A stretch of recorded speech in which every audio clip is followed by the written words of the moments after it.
Hi guys, welcome to our daily encounter. There's some things that we do that are of a temporary duration, and then there's other things that we do that are continual and that are perpetual throughout our life. As far as those that are of a temporary duration, these would be things like taking a drink of water, maybe going for a walk, maybe picking up things around the house. It could be a lot of different things that we conscientiously do, but they're things that we begin to do and then we stop to do. Whether we do them lots of times throughout the day or just a few times during the day, these are things that have a starting point and an end point within our day. But then the things that we do perpetually and all the time and continually, even unconsciously, is things such as breathing and things such as our heart beating. These are things that continually go on. And if they ever were to stop, then our physical bodies would cease to live. But these are things that have to be going on continually and perpetually throughout our lives. And so all the time we're either doing things that are of a temporary duration or we're doing things that are of a more permanent duration. And the same thing is true in the spiritual life. There are some things that we do in the spiritual life that are of a temporary duration. These would be things like helping out our neighbor. It'd be things like doing various activities for the church. It could be things such as going out and doing some type of missionary work. But these are things that we might do. Even though we might do them lots of times throughout the day, they still have a temporary duration to them. If nothing else, when we go to sleep at night, we cease the activity and maybe we start it up again in the morning. But then we also have things in the spiritual life that ought to be perpetual and continual. And these are laid out for us in 1 Thessalonians chapter 5 in our reading today. And there's basically two things that are mentioned. There the Apostle Paul says in verse 15, starting in verse 16, it says, "Rejoice always, pray without ceasing." Rejoice always, pray without ceasing. Rejoicing always. Having a heart of rejoicing is something that should always be a part of the Christian's life. It should just be a perpetual thing that takes place.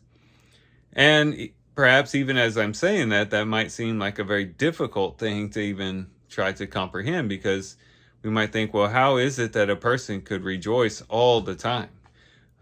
We can definitely think of times when we don't really feel like rejoicing. But perhaps when we think about the other side of the spectrum, maybe it'll make it a little bit easier to understand. Because we all know how to remain depressed always. We definitely know how to continually remain depressed.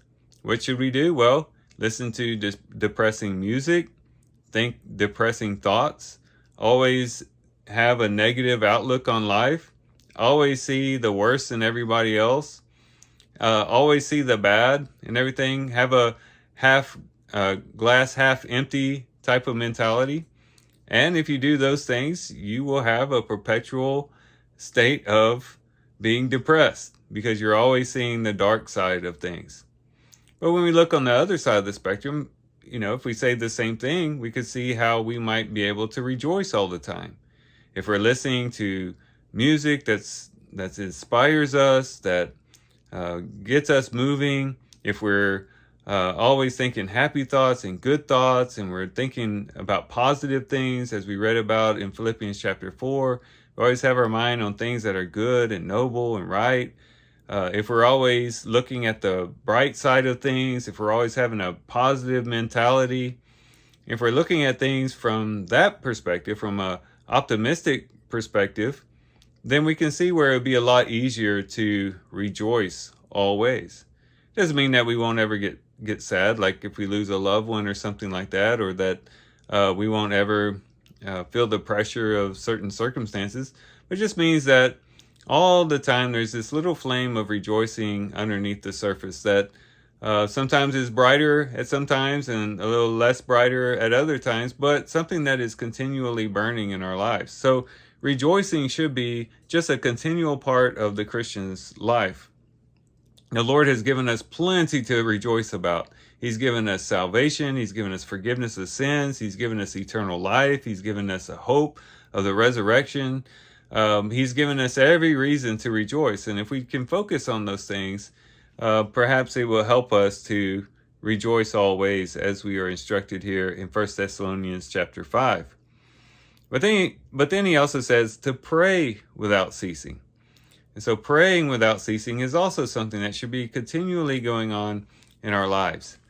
And this is something in which we ought to have always within us, this connection to God, this communication to God through prayer. Now, whether it's necessarily thinking certain thoughts or being able to communicate in sentences and words things to God, or it's just having a prayerful posture before God. That is always walking with the awareness of His presence, knowing that we're connected to Him, always abiding in Him, and being cognizant of the fact that I'm always connected in life to God, and that I'm communicating my life into His life, that type of thing. We can see that prayer is very much a part of the Christian life that should always be taking place. That we should always be connected to God and communicating to God in some way or the other. And as we do that, we'll draw closer to Him. We'll be more aware of His presence. It'll bring us peace in our lives. It'll bring comfort in our lives. It'll bring empowerment to our lives. And it'll help us to remain very spiritually alive. And prayer is certainly vital in that way. And so as we think about the Christian life, there's certain activities that we do and then we're done. We maybe pick up another activity and then we're done. We do another activity and we're done. And those are important, and we don't want to downplay those in their importance.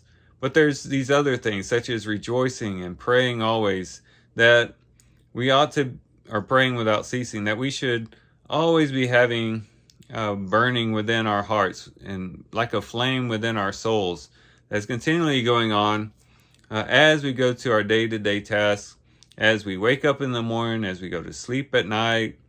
Everywhere that we go, everything that we do should be done prayerfully and full of rejoicing because of the great things that God has done for us. So these are some things we can reflect on and think about as we do our reading today. With that, guys, I do thank you for watching the video today. Hope you guys have a great day. Love you guys. God bless.